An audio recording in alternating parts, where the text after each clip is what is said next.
Hello student, मैं अनुपम मिश्रा आप सभी का स्वागत करता हूं मेरे इस YouTube channel self study magic में। आज हम लोग प्रीवियस ईयर पेपर सॉल्व करेंगे। ये पेपर सीजीएल प्री का पेपर है, 18/4/2022 का पेपर है, सितंबर 1 का। इसमें लगभग 25 क्वेश्चन है, जिसमें हम नई ट्रिक्स और अप्रोच लगाएंगे और नए नए तरीके से क्वेश्चन को सॉल्व करने की कोशिश करेंगे। तो चलिए स्टार्ट करते हैं। पहला क्वेश्चन क्या बोल रहा है, देखिए पहला क्वेश्चन बोल रहा है कि 46 plus 3/4 of 32 minus 6/37 minus 3/4 of 34 plus 6 की वैल्यू निकालनी है। तो बहुत अच्छे से हम लोग निकाल सकते हैं। 46 दिया ही है और 4 × 32 तो 8 × 24 हो जाएगा, तो 24 ये हो गया और माइनस 6। देन 37 दिया है और ये 34 प्लस 6 क्या हो जाएगा, 40 हो जाएगा। तो 40 हो जाएगा तो 4 से 40 काटेंगे तो 4 दाम 40, 10 हो जाएगा, तो 10 से 30 यहाँ पे आ गया। अब ये देखिए, इसको जब हम सॉल्व किए तो ये 40 हो गया और 40 प्लस 24 64 हो जाता है। देन 37 में 30 जाएंगे तो 7 हो जाएगा, तो 64/7 हमारा आंसर निकल के आया। 2 लाइन का सोल्यूशन है, थोड़ा सा हमने लिखा है, ये लिखेंगे भी नहीं तब भी काम हो जाएगा।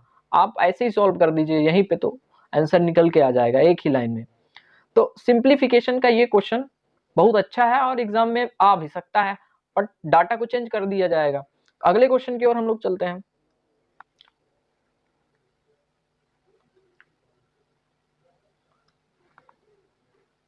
देखिए ये क्वेश्चन क्या कह रहा है, वह बड़ी संख्या कौन सी होगी जिससे 126, 224 और 608 को विभाजित करने पर शेषफल क्रमशः 2, 7 और 19 प्राप्त होते हैं।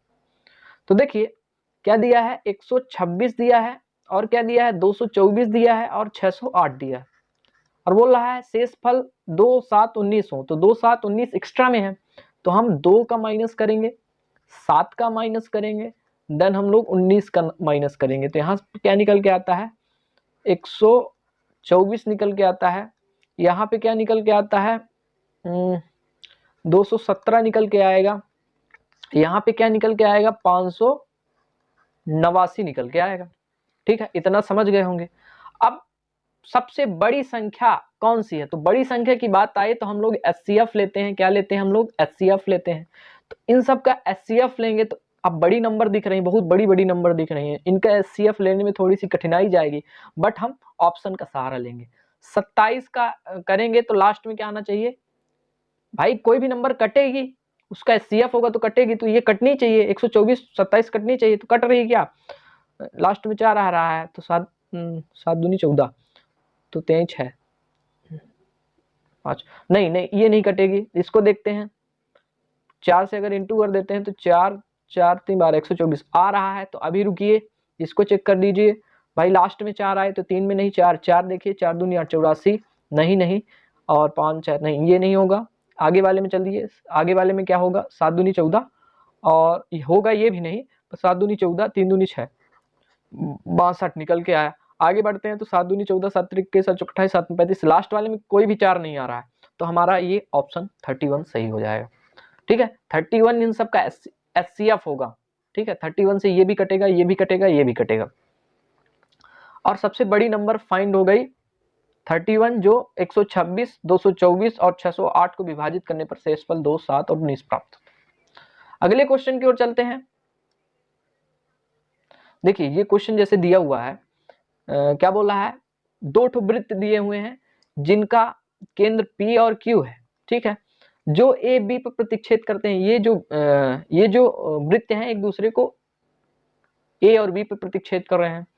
पी ए को बढ़ाया गया तो सी और डी बिंदु पर मिलते हैं। ठीक है, सी और डी पर मिल रहे हैं, तो सी पी बी 100 डिग्री दिया है, सी पी बी क्या दिया है, 100 डिग्री दिया है। ठीक है, अब यहाँ पे देखिए एक्स की वैल्यू निकालिए। यहाँ पे देखिए कि ये एक लाइन है और किसी लाइन में बने एंगल का योग 180 अंश होना चाहिए। मान लीजिए ये एंगल अगर 50 है तो ये वाला एंगल क्या हो जाएगा, 130 हो जाएगा। ठीक है, तो दोनों का सम क्या होना चाहिए, 180, तो ये 100 है तो ये क्या हो जाएगा, 80 हो जाएगा। ठीक है, 180 दोनों मिला के हो गए। अब क्या बोला है, ए और बी पर ये क्या करते हैं, ए और बी पे प्रतिच्छेद करती हैं, तो इन ए और बी को हम लोग मिला लेते हैं, कोई दिक्कत नहीं होगी। ए और बी को हम लोगों ने मिला लिया। अब ये देखिए कि पी ए और पी बी, आपको पी ए और पी बी दिख रहा होगा, तो पी ए और पी बी आपस में बराबर होंगी, क्योंकि वृत्त के केंद्र से परिधि पर खींची गई जो लाइन होती है वो बराबर होती है, तो ये भी बराबर होंगी, बराबर है। तो ये जब बराबर होगी तो ये हमारा एंगल क्या निकल के आएगा, 50, और ये भी 50, 50 और 50 बराबर होंगे एंगल। बट हम लोग सभी जानते हैं कि ट्रायंगल जो होता है, ट्रायंगल कोई भी ट्रायंगल हो, कोई भी ट्रायंगल अगर हो तो ट्रायंगल के अंतः कोण का योग दूरस्थ अंतः कोणों के बराबर होता है। तो अब ये बराबर है तो इन दोनों का योग दूरस्थ अंतः कोण के बराबर होगा, तो 50 50 100, तो दोनों 50 हो जाएंगे। अब यहाँ पे देखिए ये लाइन सीधी रेखा में जा रही है और यहाँ पे एक एंगल बन रहा है, तो इधर वाला एंगल क्या होगा, 130। वही एक ही रेखा में बना एंगल जो होता है का योग 180 अंश होता है, तो ये हमारा क्या हो जाएगा, 130 हो जाएगा। अब हम क्या करते हैं, बी और डी को मिला देते हैं, कोई दिक्कत रहेगी, बी और डी को मिलाने पर कोई दिक्कत नहीं होने वाली है। तो बी और डी को मिला दिए, तो एक बिंदु हम लोग यहाँ पे लेते हैं, ये यहाँ पे लेते हैं एक बिंदु, और इन दोनों को मिला देते हैं, बीई और डीई को मिला देते हैं, ठीक है। अब देखिए ये 130 हो गया, और ये पूरा क्या बन रहा है, चक्रीय चतुर्भुज है ना, चक्रीय चतुर्भुज बन रहा है। और चक्रीय चतुर्भुज के सामने वाली जो एंगल सामने वाला जो कोण होता है वो उनका योग 180 अंश होना चाहिए। तो इसका 130 है, तो इसका क्या होगा, 50 होगा, इसका 50 होगा, और ये डबल होगा, ये वाला डबल होगा। क्यों डबल होगा बताइए, देखिए वृत्त के परिधि पर जो एंगल बनता है, मान लीजिए ये परिधि पर बना है, ये केंद्र है, वृत्त की परिधि पर जो एंगल बनता है, मान लीजिए 50 है, तो केंद्र पे बना एंगल उसका दुगुना होता है, ये 100 हो जाएगा, ठीक है। ऐसे ही ये 50 है तो ये 100 हो जाएगा, तो हमारा आंसर 100 निकल गया। बहुत ही सिंपल क्वेश्चन था। इसमें आप अगर लाइंस को ड्रॉ कर लिए और ये जान लिए कि कौन सी रेखा में कौन सा एंगल बन रहा है, तो आप इस क्वेश्चन को बहुत ही आसानी से कर सकते हैं। अगले क्वेश्चन की ओर चलते हैं हम लोग। देखिए ये क्वेश्चन बोल रहा है कि दुकानदार किसी वस्तु के अंकित मूल्य पर 28% की छूट देता है, 30% का लाभ कमाता है। यदि उसे वस्तु की बिक्री पर 39.90 का लाभ हो तो अंकित मूल्य क्या होगा, निकटतम पूर्णांक में बताना। देखिए 30% का लाभ कमा रहा है, और जब वह 39.90 का लाभ होता है, देखो 30% का लाभ कमाता है भाई, 30% का लाभ कमाता है, और 30% की वैल्यू 39.90 है कि नहीं, 90 है, 39.90 है। अब इसको 100 बना देंगे, 3 से काटेंगे तो 10 हो जाएगा, फिर 10 का इंटू कर देंगे तो ये हो जाएगा 100। अब 100 काहे कर रहे हैं, काहे कि सीपी जो होती है हमारी 100% होती है, तो ये हमारी कॉस्ट प्राइस निकल के आ गई, क्रय मूल्य निकल के आ गया 100%। तो क्या हो गया, 3 एकम 3, 3 3 9, 333, 133 हमारा क्या निकल के आया, 133 हमारा सीपी निकल के आई, क्या निकल के आई, सीपी निकल के आई। अब 133 पे क्या हो रहा था, 133 पे 39.90 के लाभ पे वस्तु को मैं बेच रहा था, तो कितने में बेच रहा था, 39.90 पे बेच रहा था, मतलब इसका प्लस कर देंगे, 90 और 9 3 12, 3 3 6, 172.90। ये जो 172.90 है, आने के बाद ये 28% की पहले छूट देता था, तो 28% का छूट का मतलब ये होता है कि ये 72% में बेचता रहा होगा, ठीक है। और अब 72% में बेचता रहा होगा, ये हमारी एसपी है, ठीक है, 172.90 एसपी है। तो 72% की जब छूट देगा, 72% में जब बेचेगा, तो कहने का मतलब ये है कि हम इसको अगर कट कर दें, ऐसा करिए कि आप इसको 70 से कट करिए, तो ये हो जाएगा 7 दूनी 14, 7 चौक 28, 7 सत्ते 49, 24.7 आ जाएगा, मतलब 147 आ जाएगा भाई। 70 से कट कर रहे हैं तो ये पॉइंट इधर चला जाएगा, तो 147.0 हो जाएगा। अब ये देखिए यहाँ पे हमने 70 से कट किया है, और कट किससे करना चाहिए, 72 से कट करना चाहिए। तो ये जो 72 है, अगर कोई चीज 72 से कट करेंगे तो कम आएगी 70 की अपेक्षा 70 से जब कट करेंगे तो ज्यादा आएगी, और 72 से कट करेंगे तो थोड़ी सी कम आएगी। थोड़ी सी कम आने पर ये जैसे 70 से कट कर रहे हैं तो 247 आ रहा था, और 72 से कट करेंगे तो कुछ कम आएगा। तो निकटतम वैल्यू कौन सी हो सकती है? 200 नहीं हो सकती, 240 हो सकती है, 173 नहीं हो सकती, बहुत ज्यादा डिफरेंस है, 133 नहीं हो सकती, तो 240 हमारा आंसर निकल के आया। तो हम निकटतम वैल्यू लेंगे, काहे कि क्वेश्चन में बोल भी रहा है, और हम लोग निकटतम वैल्यू इसमें ले सकते हैं। अगले क्वेश्चन की ओर चलते हैं। जैसा कि ये क्वेश्चन बोल रहा है कि x square plus 1/x² is equal to 23, और दिया है x³ प्लस 1/x³ की वैल्यू बतानी है। देखिए बहुत ही अच्छा क्वेश्चन है। पिछले प्रीवियस ईयर पेपर में जो मैंने एक क्वेश्चन कराया था इसी से रिलेटेड था, बट उसमें पॉलिनोमियल दिया था, फिर उसको हमने सॉल्व किया था, फिर x³ अपॉन 1/x³ की वैल्यू निकाली थी। तो ऐसे ही इसमें भी करेंगे, x square plus 1/x square is equal to 23 दिया है, ये चीजें दी है। तो हम ये नहीं कह सकते हैं कि x प्लस 1/x का होल स्क्वायर की value x square plus 1/x plus 2। अब x इंटू 1/x का मान क्या होगा? x से x कट जाएगा तो 2 निकल के आएगा, तो 2 ये हुआ, और इसकी जगह पे हम लोग क्या लिख देते हैं? x प्लस 1/x का होल स्क्वायर, और 23 का 2 के साथ प्लस कर देते हैं तो 25 निकल के आया। तो x प्लस 1/x हमारा क्या हो गया? 25 हो गया। स्क्वायर हटेगा तो यहाँ पे रूट लग जाएगा, तो ये 5 हो जाएगा, मतलब x प्लस 1/x की वैल्यू 5 हो गई। ठीक है, x प्लस 1/x की वैल्यू 5 हो गई।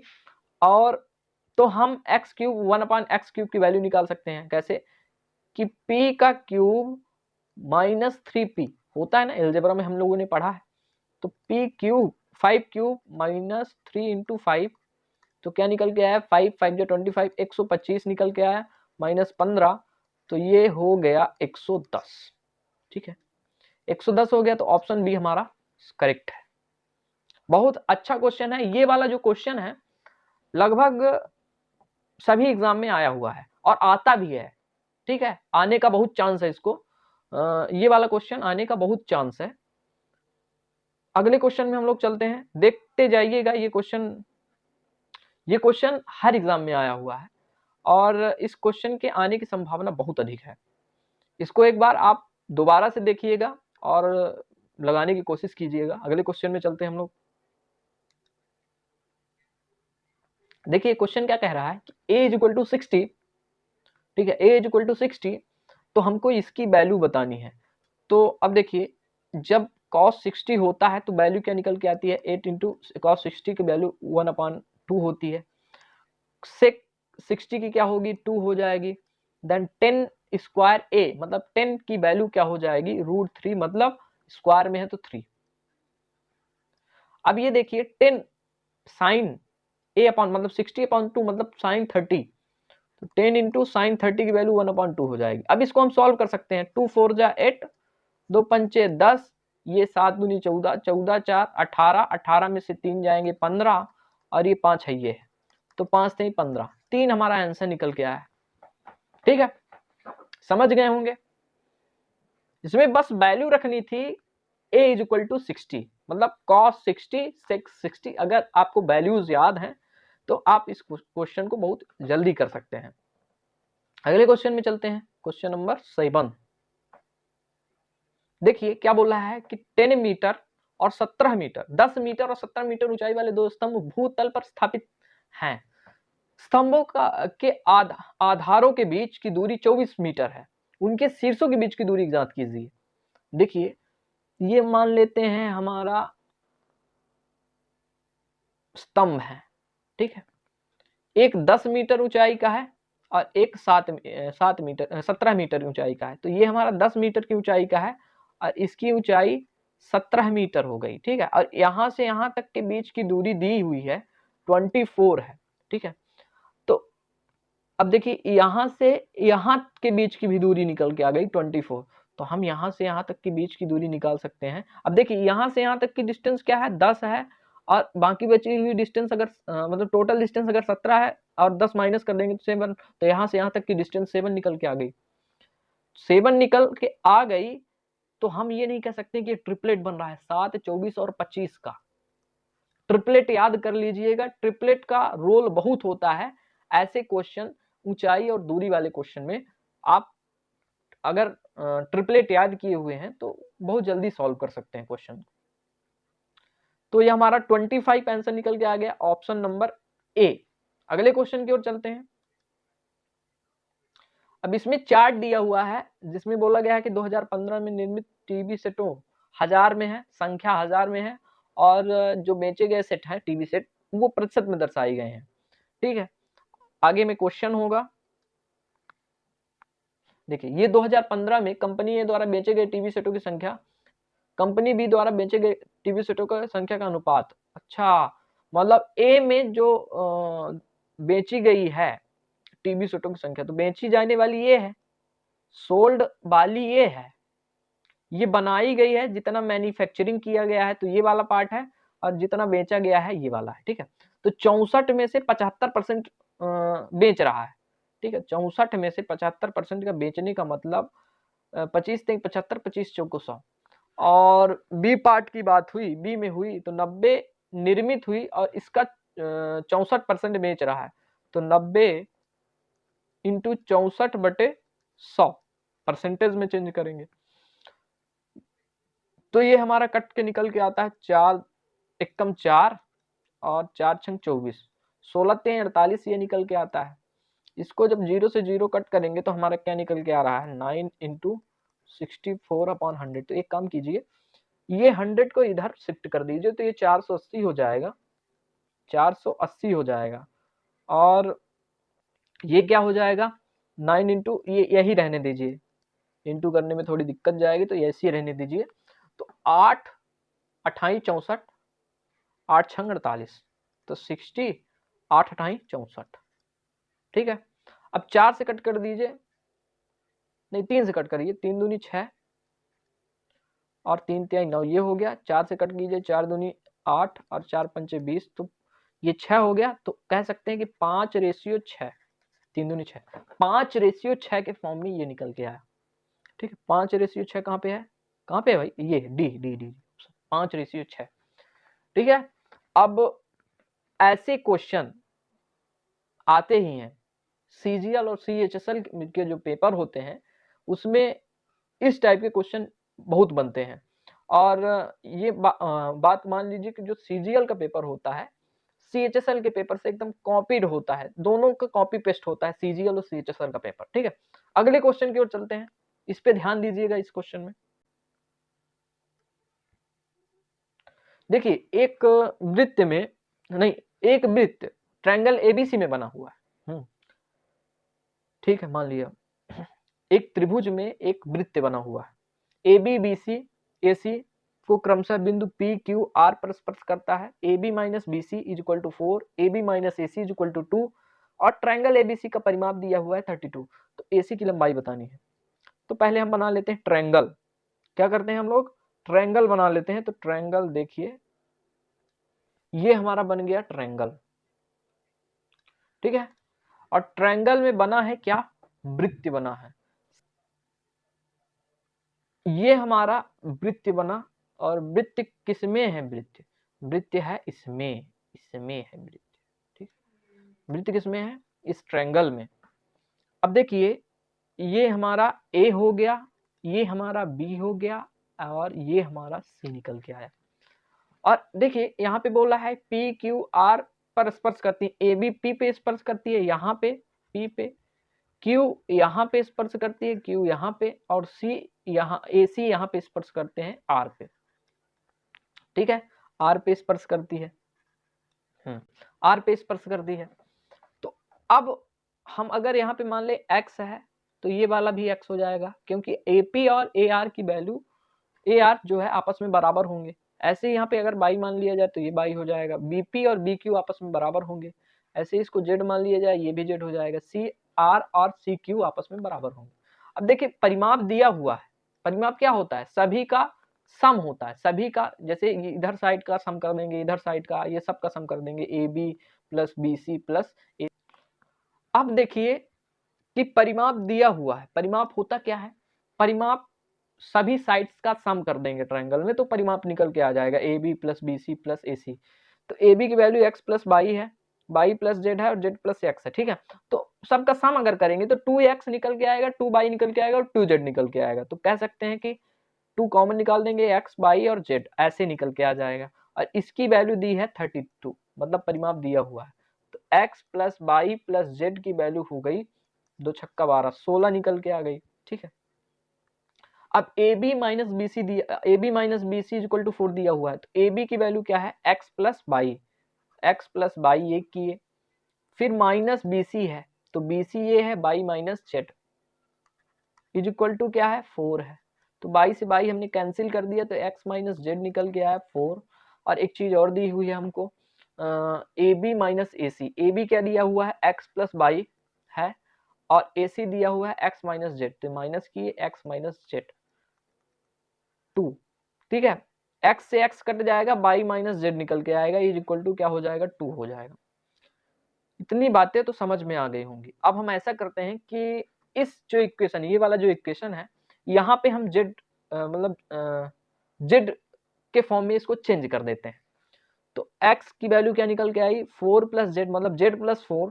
तो यहाँ पे जब रखेंगे तो जेड प्लस 4 ये हो गया। y की वैल्यू क्या निकल के आई जेड प्लस 2, तो y की जगह पे जेड प्लस 2 कर देंगे, और जेड जेड ही रहेगा इज इक्वल टू 16। तो 3 तो जेड है तो 3 जेड हो जाएगा, देन 4 2 6, 6 उधर जाएगा तो 10 हो जाएगा।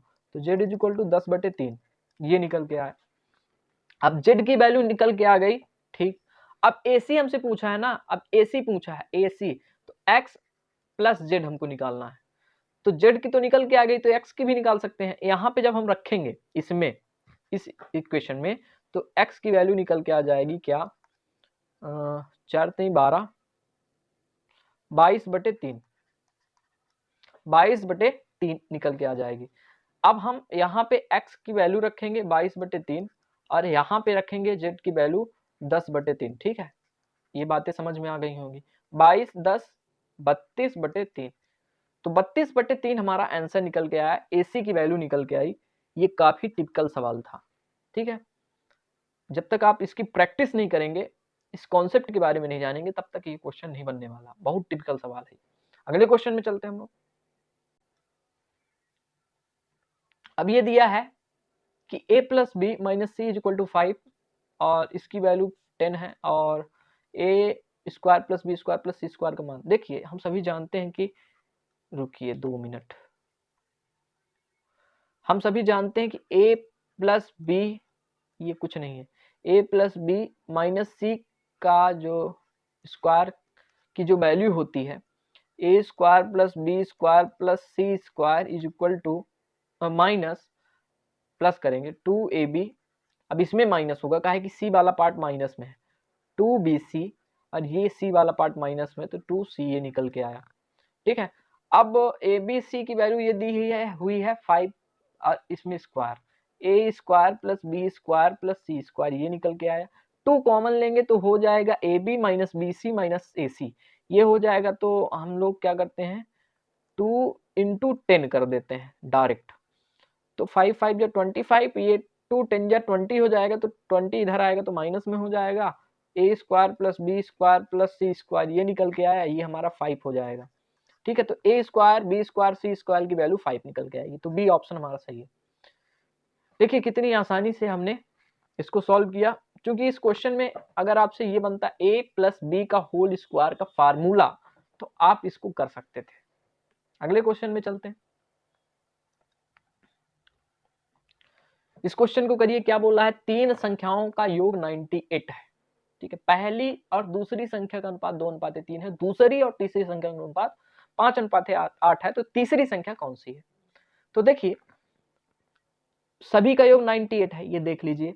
पहली फर्स्ट और दूसरी बी मान लेते हैं, पहली को ए मान लेते हैं, दूसरी को बी मान लेते हैं, और अनुपात 2:3 में दिया है। दूसरी दूसरी बी है, तीसरी को मान लेते हैं सी, और ये अनुपात 5:8 में। अब देखिए हमने ये बताया था कि जो अनुपात ए बी सी का होता है उसको निकालने के लिए हमने एक ट्रिक बताई थी। तो ट्रिक ये है कि ए बी और सी, अब अगर आपको एक्सप्लेनेशन चाहिए तो वीडियोस देख सकते हैं। रेशियो एंड प्रोपोर्शन की एक अलग से प्ले लिस्ट बनी हुई है, उसी में जाके आप देख सकते हैं। अब यहाँ पे देखिए 2 का इंटू 5 के साथ कर रहे हैं तो 2 5 जा 10, मतलब ए का निकल के आया, बी यहाँ पे भी है, बी यहाँ पे भी है, तो क्रॉस में इंटू करेंगे तो 5 नहीं 15, तो बी का वैल्यू निकल के आई 15, और सी यहाँ पे है तो डायरेक्ट नीचे की ओर आएंगे तो 8 3 24, तो 10 15 और 24 निकल के आया। 10 15 और 24 का मतलब क्या होता है, ये योग हमारा तीनों संख्याओं का 98 है, ये रेशियो में 10 15 24 है। अब इनका सबका सम कर दें अगर तो क्या निकल के आता है, 5 4 9, 2 2 4 2 2 4 1 5, 59 हो जाता है। और सबका सम है, ये अनुपात के रूप में है तो सबका सम है, तो 59 की वैल्यू 98 निकल के आई। तो 59 2 जा 98, तो एक की वैल्यू 2 निकल के आई। क्या बोला है, तीसरी संख्या कौन सी है, तीसरी संख्या यहाँ पे 24 है और एक की वैल्यू 2 है, तो 24 की वैल्यू क्या होगी, दोगुनी हो जाएगी, 4 दूनी 8 और 2 दूनी 4, 48 हो जाएगी। तो डी ऑप्शन हमारा सही हो गया। अगले क्वेश्चन की ओर चलते हैं, शायद आप इसको कर लिए हो, बहुत सिंपल क्वेश्चन था। देखिए ये पाई वार चार्ट दिया गया है जिसमें समर कैंप ए और बी में नामांकित छात्रों की संख्या को दर्शाया गया है ना, ठीक है। ये ईयर्स हैं और ये जितने इनरोल किए गए छात्र हैं वो हैं ए और बी में, ठीक। अगले इससे रिलेटेड क्वेश्चन है अगले पार्ट में, देखिए ये क्वेश्चन आ गया, बोल रहा है 2014 2015 2016 और 2017 में ए में नामांकित 2015 2018 2019 बी में नामांकित छात्रों का अनुपात कितना है। बहुत आसानी से निकाला जा सकता है। 2014 ये है, ए में नामांकित की बात हो रही है तो 80 लोग ए में, 2014 ये है, ये नहीं है, 80 160 लोग नामांकित किए गए थे ए पार्ट में, ए हमारा ये है, बी हमारा ये है। 2016 की बात हुई तो 140 नामांकित किए गए थे। 2017 की बात हुई तो 220 नामांकित किए गए थे, ठीक है। सबका प्लस करते हैं तो 0 6 4 10 2 12 2 2 4 1 5, 520 निकल गया। अब ऐसे ही 2015 2018 2019 की बात हुई और बी में नामांकित छात्रों का अनुपात, 2015 की बात हुई तो बी की बात हुई यहाँ पे 240, 2018 में 200, 15 के बाद सीधे 18 200, और 2019 में 280, तो क्या निकल के आया, 8 8 4 12 2 2 4 2 6 1 720, तो 520 और 720 का अनुपात क्या, 0 से 0 निकल के आया। 4 से कट करते हैं तो 4 1 कम 4 4 3 12, 4 1 कम 4 3 4 8 32, 13:18 के फॉर्म में आ जाए, ठीक है। तो ऑप्शन नंबर सी हमारा करेक्ट हो गया। इसमें रेशियो में कन्वर्ट करना था, है ना, हो गया। अगले क्वेश्चन की ओर चलते हैं। 32,000 की राशि त्रैमासिक आधार पर चक्रवृद्धि की जाने वाली 20% की दर पे 9 महीने में कितनी हो जाएगी, अमाउंट पूछा है। देखिए एक वर्ष का 20% है तो कह सकते हैं 12 महीने में ये 20% हो रही है। तो त्रैमासिक की बात हुई तो इसको 3 करेंगे तो 4 3 12, तो 3 मंथ और ये 5% हो जाएगा भाई, 5% हो जाएगी। 3 मंथ में 5%, ठीक है, 3 मंथ में 5% हो जाएगी। तो अब 3 स्लॉट है, 9 मंथ की बात हो रही है, तो 3 स्लॉट में इसको कन्वर्ट करेंगे। ईयर क्या है, 3 ईयर मान लीजिए कि 3 स्लॉट में इसको करेंगे, तो ट्री मेथड का यूज करते हैं हम लोग। 32,000 ये है 3 स्लॉट में, 5% मतलब 1/20, 0 से कटेगा 0, तो हमारा क्या निकल के आया, 1600 ये 1600 ये, और ये हो जाएगा इसका 20%, ये भी निकलेगा तो 80, ये 1600, ये 80, ये 80, इसका भी 80, और 20 चौक 80, ठीक है, ये हो जाएगा। तो 16 दूनी 32, 16 तीन 4800, 8 त्रिक 24, 240, 244, 244 ये, तो 4 4 8 2 10, 500 5044। तो 5044 क्या है, सिंपल इंटरेस्ट है। तो आप 32,000 अमाउंट, 32,000 इसका प्रिंसिपल था, तो 32,000 में 5044 का प्लस कर दीजिए तो आपकी वैल्यू निकल के आ जाएगी 4 4 5 6 7 37,044 हमारा आंसर निकल के आया, अमाउंट निकल के आया, कह सकते हैं अमाउंट। ठीक है, यही तो हमसे पूछा था, तो ये ऑप्शन नंबर ही हमारा सही। बस ये वाली, ये त्रैमासिक जो होता है या कि अर्धवार्षिक होता है, इसको पहले कन्वर्ट किया जाता है, देन इसको सॉल्व किया जाता है। ठीक है, अगले क्वेश्चन में चलते हैं हम लोग। देखिए ये बोल रहा है कि दो मीनार पी और क्यू पाद के ठीक बीच से उनके शीर्ष का उन्नयन कोण 45 और 60 है, 60 डिग्री है। तो पी और क्यू की ऊंचाई ज्ञात कीजिए। दो मीनार है, मान लीजिए एक मीनार ये है, एक मीनार ये है, ठीक है, दो ठो मीनार हैं।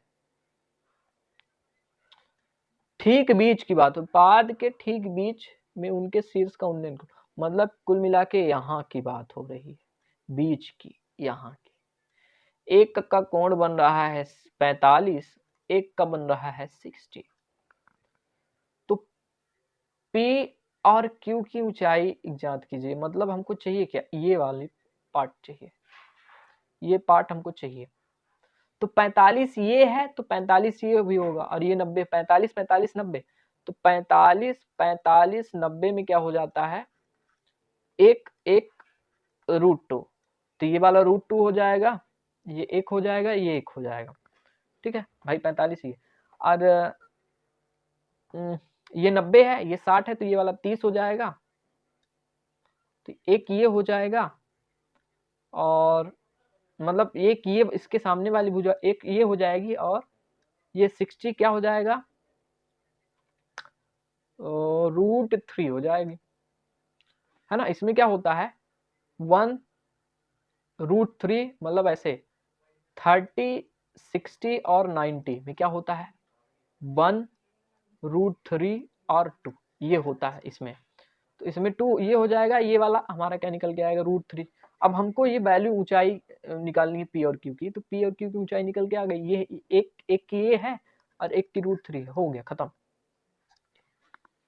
बस इसमें ये वाला आपको मालूम है कॉन्सेप्ट, 45 45 और 90, 45 में एक और √2 का रेशियो बनता है, और एक में 30 60 और 90 का फॉर्म अगर जानते हैं, तो इसमें एक √3 और 2 का रेशियो बनता है।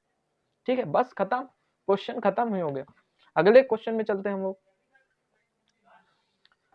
देखिए क्वेश्चन दिया है हिस्टोग्राम, और आगे में क्वेश्चन दिया होगा। अब ये क्वेश्चन क्या, देखिए इस क्वेश्चन में क्या दिया है कि 450 कम मजदूरी वाले श्रमिकों की कुल संख्या 650 से अधिक दैनिक मजदूरी वाले श्रमिकों की संख्या का अंतर कितना है। अब यहाँ पे आप देखिए ना, दिख रहा हो तो ये 400 है, 450 है, 600 है, 650 है, ये 700 है, ये 750 है, नहीं नहीं नहीं, ये 650 है, ये 500 है, सॉरी 500 है, ये 550 है, ये 600 है, ये 650 है, ये 700 है। ठीक है, अब क्या बोला है, 450 से कम मजदूरी, तो 450 से कम मजदूरी ये वाला है, ये वाला पार्ट, मतलब 30 श्रमिक, 30 श्रमिक ये, और 650 से अधिक मजदूरों की संख्या कितनी है, 35। 650 और 700 के बीच में कितने हैं, 35 लोग हैं। तो 35 है क्या, 38 है लगता है, 38 35 ही है, क्या निकल के आया, 5 निकल के आया। ठीक है, माइनस करेंगे तो 5 निकल के आएगा। ठीक है, समझ गए होंगे। जैसे कि यहाँ पे दिया है 30, थोड़ा सा दिख ना रहा होगा, यहाँ पे 30 दिया है, ये 35 दिया है, तो इसके बीच का अंतर पूछ रहा है, तो 5 निकल के आ गया। बस अगले क्वेश्चन में चलते हैं हम लोग। देखिए क्या बोल रहा है कि एक दुकानदार के 4600 रुपये में एक मेज और 1800 रुपये में एक कुर्सी खरीदी। एक को 10% और मेज को 10% और कुर्सी को 5% में बेचता है, तो कुल परसेंटेज लाभ ज्ञात कीजिए। बहुत बढ़िया क्वेश्चन है। इसमें क्या करते हैं हम लोग, ऐसा करते हैं कि 4600 ये हो गया, 1800 ये हो गया, कट करेंगे, 0 से 0 हो जाएगा, 0 से 0 हो जाएगा, 2 दूनी 4, तो 3 6, 2 9 18, ये हो जाएगा। ठीक है, ये समझ गए होंगे इतनी बातें। तो 23:9 आ गया, तो इसको 10% में बेच रहा है और इसको 6% में बेच रहा है, तो 230 ये हो गया और कितना हो गया ये 9 8 9 छक्का 54, तो टोटल का 230 और 54 में बेच रहा है। ठीक है, तो इन दोनों का अगर प्लस कर देते हैं तो टोटल का लाभ निकल के आता है 4 और 5 3 8 284 ये निकल के आया। किस पे? 23 + 9, 23 + 9 कितना हो जाएगा? 32 हो जाएगा। तो हम लोग क्या करेंगे, अब परसेंटेज के फॉर्म में चेंज करना है, कुल प्रतिशत लाभ के फॉर्म में चेंज करना है। तो अब क्या कर देते हैं हम लोग, इसको कट कर देते हैं। 4 8 32, 4 7 28, 4 1 4, 71/8, 7 8 56, 7 नहीं है 63, हाँ 8 7 56, 8 28 64, 8 72, 8 ये हो गया, 8 28 64, 6 6 और 7, 8 सही, 7/8 मान निकल के आया, ये वाला ऑप्शन भी। इसमें हम ओनली ये हमारा कट गया और एक को 10% एक को 6% के लाभ पर बेचता है। ठीक है, तो 230 और 54 हो गया। अब देखिए 254 टोटल का कितना लाभ हो गया, टोटल का लाभ हो गया 284 हो गया। किस पे हो गया? 32 पे हो गया। ये दोनों को मिला के 32 पे टोटल लाभ हो रहा है ना, तो 32 पे लाभ हो रहा है, तो 71/8 निकल के आया, तो कट किए तो 8 सही, 7/8 निकल के हमारा आंसर है। देखिए कितना सरलता से इसका आंसर हमने निकाला। अब देखिए ये क्वेश्चन क्या कह रहा है कि सबसे बड़ी संख्या जो इसको मतलब 2 3 a 5 b ज्ञात कीजिए जो 22 से विभाज्य हो लेकिन 5 से विभाज्य न हो। तो 2 से विभाज्य होने का मतलब 2 से भी विभाज्य हो और 11 से विभाज्य हो, और 5 से विभाज्य ना होने का मतलब ये है कि वो उसके लास्ट में ना तो 0 आए ना कि 5 आए। तो आप देखिए ऑप्शन, देखिए 0 और 5 जिसमें होंगे वो नहीं होगा ऑप्शन, भाई विभाज्य ना हो तो ये नहीं होगा और तो नहीं है। ठीक है, और 2 से विभाज्य हो, 2 से ये भी विभाज्य है, ये भी विभाज्य है, और ये तो एलिमिनेट हो गया, ये विभाज्य नहीं, तो ये भी ऑप्शन एलिमिनेट हो गया। अब इसमें और इसमें चेक करना है कौन सी हो सकती है। देखिए अब 11 से विभाज्यता का नियम देखते हैं। 4 2 6 5 11 ये हो गया, और 3 8 3 11 ये हो गया, 11 से ये कट रहा है। इसको भी देख लेते हैं। 4 2 6, रुकिए 4 2 6 6 5 11, 6 3 9 10 11, ये भी तो कट रही है 11 से भाई। इन दोनों ऑप्शन में एक कोई ऑप्शन होगा, बट अच्छा हाँ, ये बोल रहा है सबसे बड़ी संख्या कौन सी है, सबसे बड़ी संख्या की बात हो रही है। तो देखिए ये वाली सबसे बड़ी हो जाती है ना, बड़ी संख्या की बात हो रही है तो सबसे बड़ी यही हो जाती है, तो ऑप्शन नंबर सी हमारा सही होगा। भाई ये छोटी संख्या है, ये बड़ी संख्या, बड़ी संख्या की बात कर रहा है, कट तो ये भी रही है और ये भी, पर बड़ी संख्या की बात भी ये आगे हो गई, यही हमारा ऑप्शन सही हो गया। अगले क्वेश्चन की ओर चलते हैं। इसमें थोड़ा सा ट्रिक लगाना था, दिमाग लगाना था, आपका आंसर आ जाता। विभाज्यता का नियम बनना चाहिए, डिविजिबिलिटी रूल। अगले क्वेश्चन की ओर चलते हैं। देखिए क्या बोला है कि एक वस्तु की कीमत 20% की कमी की गई, मतलब कॉस्ट में 20% की कमी की गई, तो 20% का मतलब 1/5, तो 5 से क्या कर दिया गया, 4 कर दिया गया। तो क्वांटिटी कितनी होगी, इनवर्सली प्रोपोर्शन होती है, तो 4 से 5 हो जाएगी। ठीक है, वो 4 से 5 हो जाती है, तो मतलब जब 4 से 5 होती है तो 2 kg अधिक वस्तुएं मिलती है, तो 2 kg अधिक वस्तुएं मिलने का मतलब ये है कि यहाँ पे एक की वैल्यू क्या हो जाएगी, 2 हो जाएगी। मतलब क्वांटिटी कितनी मिल रही है, 8 मिल रही है, और इसमें कितनी मिल रही है, 10 मिल रही है। तो वस्तु का प्रारंभिक मूल्य कितना है, कितने प्रारंभिक मूल्य प्रति केजी की जांच कीजिए, प्रारंभिक मूल्य बताना है कुल मिला के। तो प्रारंभिक मूल्य 360 था और क्वांटिटी 8 थी। कितनी थी, 8 थी। तो कट करेंगे तो क्या निकल के आएगा, 8 चौक 32, 8 5 40, तो 45 केजी ये हो गई। और उसको जब करेंगे तो 360 बटे 10 करेंगे तो 36 केजी होगा। तो प्रारंभिक मूल्य पूछ रहा तो 45, इस डी, ऑप्शन नंबर डी।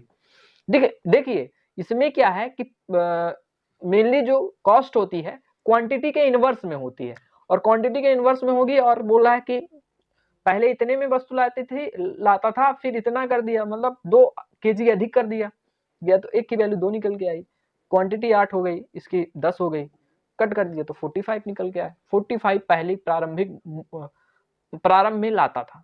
अगले क्वेश्चन की ओर चलते हैं। देखिए ये हमारा पाई चार्ट दिया हुआ है, और पाई चार्ट दिया हुआ है और पूछा है कि निम्न तालिका में 5 स्कूलों में लड़के और लड़कियों का अनुपात, बॉयज और गर्ल्स का अनुपात दिया हुआ है यहाँ पे। ठीक, अब आगे वाले में क्या दिया हुआ है, स्कूल सी में लड़कों की संख्या का स्कूल ई में लड़कियों की संख्या का अनुपात क्या है। देखिए स्कूल सी और ई, सी में लड़कों की संख्या बॉयज और ई में लड़कियों की संख्या गर्ल्स का अनुपात बताना है। ठीक है, सी की बात हुई तो सी कहाँ पे है, यहाँ पे है 5 3 8, और सी का क्या है यहाँ पे 24%। सी का 8 की वैल्यू क्या है, टोटल 8 की वैल्यू 24 है। 8 की वैल्यू 24 है तो 1 की वैल्यू क्या निकल के आएगी, 8 3 24, 1 की वैल्यू 3 निकल के आएगी।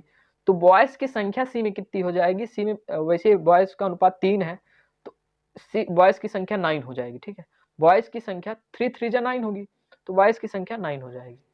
ठीक है, बॉयज की संख्या यहाँ पे निकल के आ गई। और क्या बोला था, ई में गर्ल्स की संख्या बतानी है, तो टोटल का 5 है, टोटल का 5 है, वैसे कितना है ई में, ई की बात, ई यहाँ पे है, वैसे 15 है। तो 5 की वैल्यू 15 निकल के आई, तो 5 3 15, तो 1 की वैल्यू 3 निकल के आई। वैसे कितना है, गर्ल्स कितनी है इसमें, गर्ल्स कितनी है यहाँ पे 4 गर्ल्स हैं, तो 4 3 12, तो 4 3 12, तो हम कह सकते हैं कि 9 बट अनुपाते 12, 3 3 9, 3 चौक 12, 3 अनुपाते 4 के फॉर्म में ये होगा, 3 अनुपाते 4 के फॉर्म में होंगे। तो 3 अनुपाते 4 के फॉर्म में हमारा ऑप्शन सही है। भाई देखिए ना, भाई क्या पूछ रहा है, सी में लड़कों की संख्या और ई में लड़की की संख्या का अनुपात। तो ये देखिए सी में लड़कों की संख्या निकल के आ गई थी 12 निकल के आ गई, नहीं सी में लड़कियों की संख्या लड़कों की संख्या 9 निकल के आ गई थी, और ई में 12 निकल के आ गई थी, हो गया खत्म। तो 3 अनुपात 4 निकल के आ गया। अगले क्वेश्चन की ओर चलते हैं हम लोग। देखिए क्वेश्चन क्या कह रहा है कि sec square plus tan square is equal to 3 1/3। तो हमको कॉस और टेन थीटा की वैल्यू बतानी है। कॉस और टेन थीटा की वैल्यू बताने के लिए हम लोग जानते हैं कि sec square theta minus tan square theta क्या हो जाएगा, 1 हो जाएगा।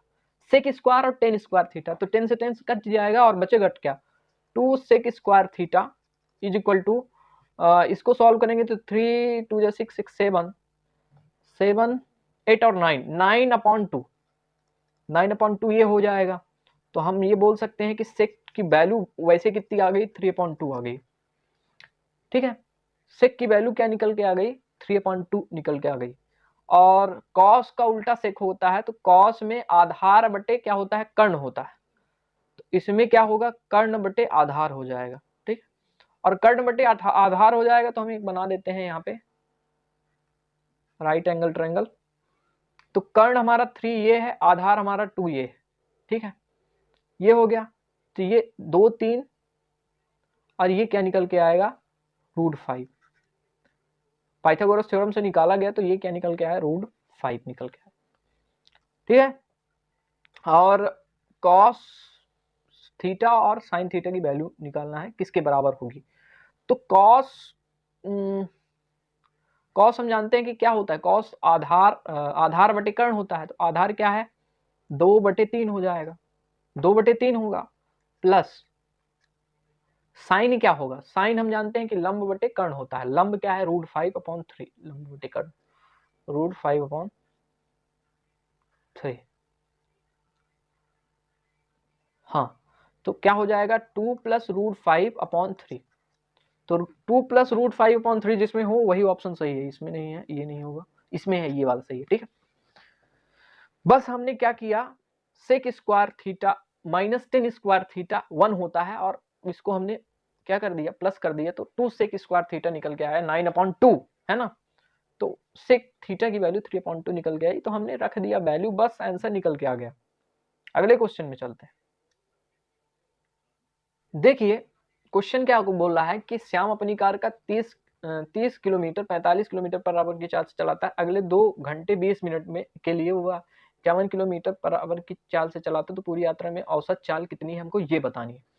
तो बहुत आसानी से कर सकते हैं, 30 किलोमीटर 45 किलोमीटर पर आवर की चाल से चलाता है, ठीक है, 45 किलोमीटर पर आवर की चाल से चलाता है, तो हम निकाल सकते हैं, इसकी टाइमिंग निकाल देते हैं, कोई दिक्कत नहीं। तो टोटल जो डिस्टेंस है 30/45 जो स्पीड है वो, तो 15 दूनी 30, 15 ते 45, 2/3, और इसका क्या निकल के आएगा, इसका डिस्टेंस निकाल सकते हैं, कैसे निकालेंगे, ये 1 घंटा 20 मिनट का मतलब एक सही 20 × 60 2/3, 20 × 60 1/3 आवर, आवर में चेंज कर दिया इस पूरे को, तो क्या निकल के आया 4/3 आवर, ये टोटल निकल के आया।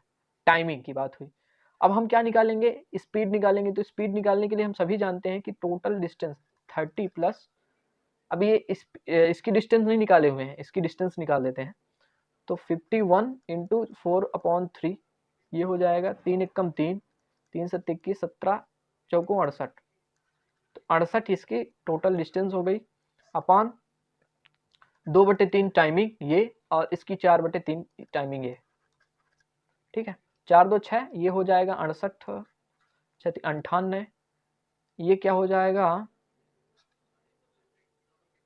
4 2 6 × 3 ये हो जाएगा, तो इसको हम जो कट करेंगे 3 दूनी 6, 2 चौको 8, 2 9 18, 49 यहाँ पे होगा, वही ऑप्शन नंबर ए। नहीं समझ में आया तो मैं एक बार फिर से बताता हूँ, काहे कि थोड़ा सा जल्दी हो गया। 30 किलोमीटर जो है 45 किलोमीटर पर आवर की स्पीड से चलाता है, 30 किलोमीटर 45 की स्पीड से चलता है, और टाइमिंग कितनी है 2/3 निकाल लिया टाइमिंग यहाँ इसका, और इसका आगे की स्पीड 51 किलोमीटर पर आवर की स्पीड से चलता है, और 1 घंटे 20 मिनट में, तो इसका हमने आवर में चेंज कर लिया, तो 4/3 आवर निकल के आया, ठीक है। तो इसकी टोटल डिस्टेंस निकल के आई 68 निकल के आई। अब देखिए स्पीड के बारे में हम जानते हैं कि distance upon time, total distance upon total time जो होता है वो, तो टोटल डिस्टेंस 30 और 68 निकल के आई, एक की 2/3 एक की 4/3 निकल के आई, कट किया निकल के आ गया 49, बस आंसर हमारा। अगले क्वेश्चन की ओर चलते हैं।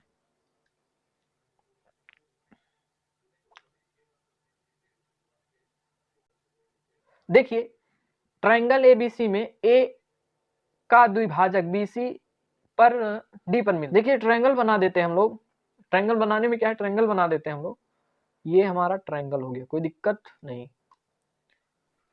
देखिए इसको अब मान लेते हैं ए, इसको मान लेते हैं बी, और इसको मान लेते हैं सी। एंगल बाई सेक्टर की बात हुई तो यहाँ से एक लाइन लेते हैं, यहाँ पे मिला देते हैं, ये डी हमारा हो गया, ठीक। अब ए और बी की वैल्यू दी है 9.6 और ए और सी की वैल्यू दी है 11.2, ठीक, ठीक है। बी डी की वैल्यू 4.8, ठीक है, 4.8 दी है। अब हम सभी जानते हैं कि एंगल बाई सेक्टर थ्योरम से ए बी और ए सी की जो वैल्यू होती है का रेशियो जो होता है बी डी और डी सी के बराबर होगा, तो इनका रेशियो क्या निकल के आता है 16 छंग 96, 16 7 112, तो 6:7 के फॉर्म में ये आ गया। अब 6 की वैल्यू 4.8 है, 6 की वैल्यू 4.8 है, तो क्या निकल के आई 6 48, एक की वैल्यू 0.8, तो इसकी वैल्यू क्या हो जाएगी, मतलब 7 की वैल्यू क्या हो जाएगी, 7 की वैल्यू हो जाएगी मतलब 0.8 का इंटू कर देंगे 7 8 56, 5.6 निकल के आएगा, प्लस कर देंगे 9.6 11.2 4.8 4.8 है, 4.8, 5.6, 12, 12, 8, 20, 22, ये हमारा 31.2 निकल के आया, 31.2 निकल के आया। तो ऑप्शन नंबर सी हमारा करेक्ट है। ठीक है, समझ में आ गया होगा ये question. Angle by sector theorem से ऐसा होता है ना, कि ए बी की वैल्यू ए सी के बराबर, ए बी और ए सी का जो रेशियो है बी डी और डी सी के बराबर होता है। अगले क्वेश्चन की ओर चलते हैं। क्वेश्चन बोला है कि 10 सेंटीमीटर भुजा वाले प्रत्येक फलक के 4 सेंटीमीटर व्यास का एक अर्धगोला एक गड्ढा काटा जाता है, शेष ठोस का पृष्ठीय क्षेत्रफल ज्ञात कीजिए। देखिए ये मान लेते हैं, हम घन मान लेते हैं।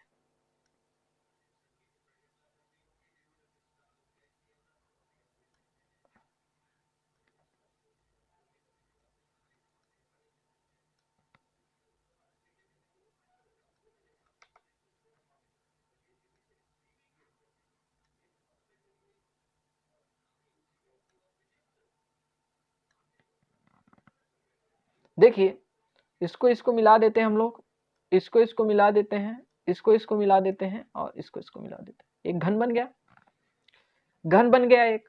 अब यहाँ पे एक गड्ढा काटा गया है ना, गड्ढा काटा गया, ऐसे काटा गया ना, गड्ढा ऐसे काटा गया।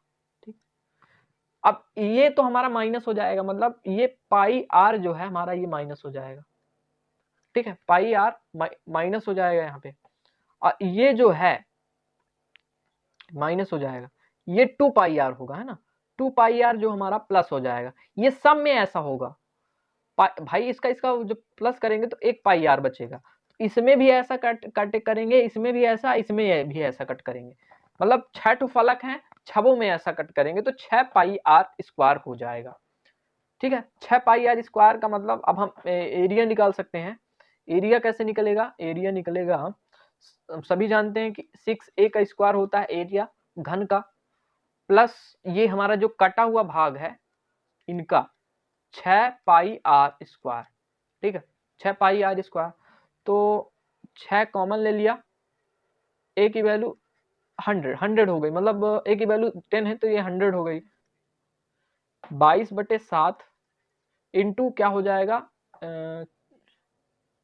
आर की वैल्यू, हाँ व्यास दिया हुआ ना, व्यास दिया हुआ, यहाँ पे व्यास दिया हुआ है, व्यास का आधा रेडियस होता है, तो यहाँ पे 4 हो जाएगा, 2 हो जाएगा तो ये 4 हो जाएगा, 2 दूनी 4 हो जाएगा। ठीक, अब इसको हम सॉल्व करेंगे तो 88 होगा, 88 मतलब 700 प्लस 88/6,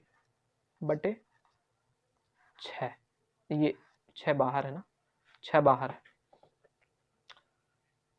88 ना है ये, हाँ 788 ये हो गया, ये 6 बाहर रहेगा बटे 7 इंटू कर देते हैं ना, 8 छंग 48, 8 छंग 48 52, 4700, ये हमारा 28 निकल के आया, और 7 से भाग देंगे तो क्या होगा,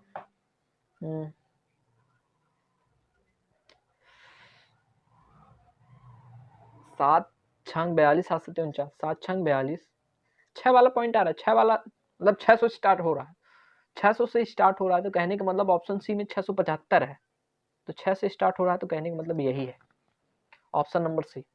थोड़ा लॉजिक लगाएंगे, लॉजिक को डेवलप करेंगे तभी आएगा ये इस टाइप का क्वेश्चन का सॉल्यूशन। ये टिपिकल क्वेश्चन में से एक है, मेंस लेवल के क्वेश्चन है। अगले क्वेश्चन की ओर चलते हैं। देखिए ये क्वेश्चन दिया है कि एक पुरुष, एक महिला और एक लड़के एक काम को 3, 4, 5, 12 दिन में कर सकते हैं। उसी काम को एक दिन में पूरा करने के लिए कितने लड़कों को एक पुरुष और एक महिला की सहायता करनी चाहिए? वाह, अच्छा क्वेश्चन है। एक पुरुष है, एक महिला है और एक बॉय है, मतलब एक लड़का है, जिनका 3, 4 और 12 दिन में पूरा कर सकते हैं। टोटल वर्क निकालें तो 12 निकल के आएगा, इसकी इफिशियंसी 3 चौक 12, इसकी 4 3 12, इसकी 12 एकम 12 इफिशियंसी निकल के आई। अब टोटल कार्य 12 हो रहा है, एक दिन की बात हो रही, एक दिन में कितना पूरा कर सकते हैं? तो एक पुरुष और एक महिला, एक पुरुष मतलब 4, इफिशियंसी 4 है तो 4, और एक महिला, मतलब इफिशियंसी 3 है तो 3, ठीक है। और कितने बॉय, मतलब 4 3 7 ये हो गया, 7 5 12, 5 बॉय की जरूरत पड़ेगी, 5 ठो बॉय होंगे तभी ये काम हो सकता है, ठीक है। तो 5 हमारा आंसर निकल गया। अगले क्वेश्चन की ओर चलते हैं। कितना अच्छा क्वेश्चन था, टाइम एंड वर्क क्वेश्चन था वो। देखिए क्वेश्चन क्या बोल रहा है कि नाव धारा की दिशा में 56 किलोमीटर की दूरी 3.5 आवर में तय कर सकती है। स्थिर जल में नाव की चाल और धारा का अनुपात 3.1 है। नाव धारा की दिशा में 41.6 किलोमीटर की दूरी तय करने में कितना समय लेगी, हमको ये बताना है बस। अब देखिए नाव धारा की दिशा में जा रही है, मतलब नाव भी जुड़ जाएगी और धारा भी जुड़ जाएगी। 56/3.5, तो इसको जब हम करेंगे तो ये 560 निकल के आएगा, 35। तो 5 सत्ते 35, 5 एकम 5, 5 एकम 5, 5 दूनी 10, तो ये हमारा क्या निकल के आया, 16 निकल के आया। तो v प्लस यू हमारा क्या हो गया, 16 हो गया। अब यहाँ पे दिया है v प्लस यू, टोटल का 16 हो रहा है। यहाँ पे धारा, नाव की चाल और धारा की चाल दी है 3:1, मतलब 4 की वैल्यू क्या है, 16 है। तो एक की वैल्यू 4 चौक 16, एक की वैल्यू 4 है, तो 3 की वैल्यू निकल के आ गई 4 3 12, और एक की वैल्यू निकल के आ गई 4 निकल के आ गई। मतलब नाव की चाल जो है 12 है और धारा की चाल 1 है, ठीक है, धारा की चाल 1 हो गई। अब हमको क्या बताना है, 4 पॉइंट नाव की दिशा में, नाव की दिशा में, नाव की डायरेक्शन में 41.6 किलोमीटर की दूरी तय करने में कितना टाइमिंग लगे। अब भाई ये कर दीजिए, टाइमिंग की बात हो रही है, नाव की दिशा में बात हो रही है, तो ये काम कर दीजिए 41.6 अपॉन ये हमारा 12 + 4 16 हो गया, ठीक है। तो जब हम कट करेंगे तो 16 दूनी 32 बोलते हैं, तो 16 दूनी 32 और 16 छांग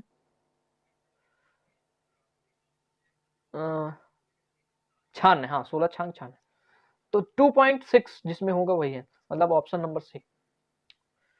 तो देखिए 25 क्वेश्चन कंप्लीट हो गए हैं, और कितने अच्छे तरीके से, कितने लॉजिकल वे से इस 25 क्वेश्चन को हमने सॉल्व किया है। मिलते हैं कल एक नए पेपर और नई ट्रिक्स और टिप्स के माध्यम से, आपको उस पेपर को सॉल्व कराएंगे। तब तक के लिए थैंक यू, धन्यवाद आप सभी।